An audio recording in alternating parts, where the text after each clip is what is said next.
So far, we have developed some intuition about probability.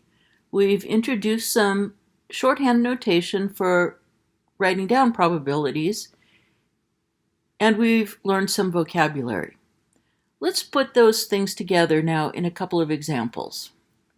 Example 1, consider the experiment, roll a die. The sample space, in other words, the set of all possible outcomes of the experiment, well, the possible outcomes are 1, 2, 3, 4, 5, and 6. Now, to indicate that we're thinking of this as a collection, in math we use these curly brackets, and we're going to give our set of outcomes a name, and we typically use S for sample space.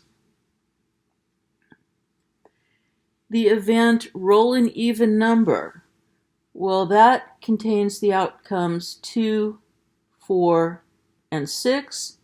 Again, we put curly brackets around it because we're thinking of this as a set or collection. And the most common name for an event is E. By the way, notice I'm using capital S and capital E here. That's the convention for this notation, and you should use that too. Lowercase and uppercase are not equivalent in math and statistics. The event roll a 3. That's the collection or set that contains just one outcome, namely 3, and I'll call that E for event again. The event roll a number larger than 4. What would that be? E equals curly bracket. Let's see, the numbers on a die that are larger than 4, that's 5 and 6. Let's see another example.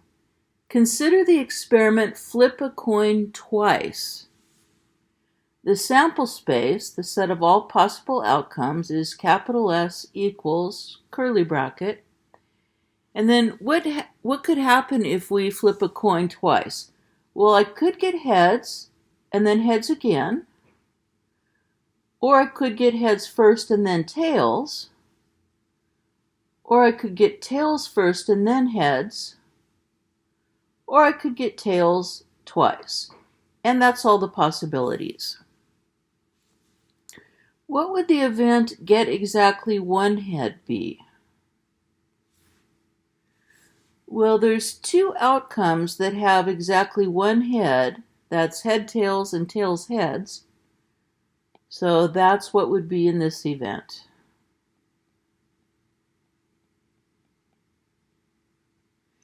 Notice that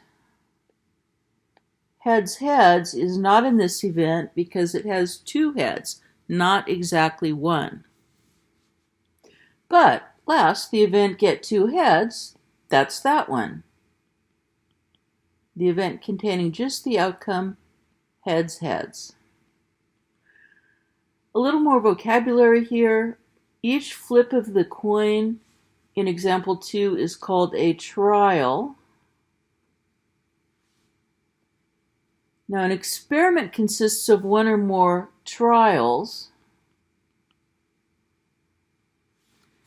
So in example 2, the one we just looked at, the total experiment consists of 2 trials because we're flipping the coin twice, and each coin flip is a trial. Next, I've got a problem for you to try. So I'll leave you with that. Please do your best with this before you watch the next video, and I'll start the next video by going over this problem with you. But it's important that you try it on your own first. I'll see you then.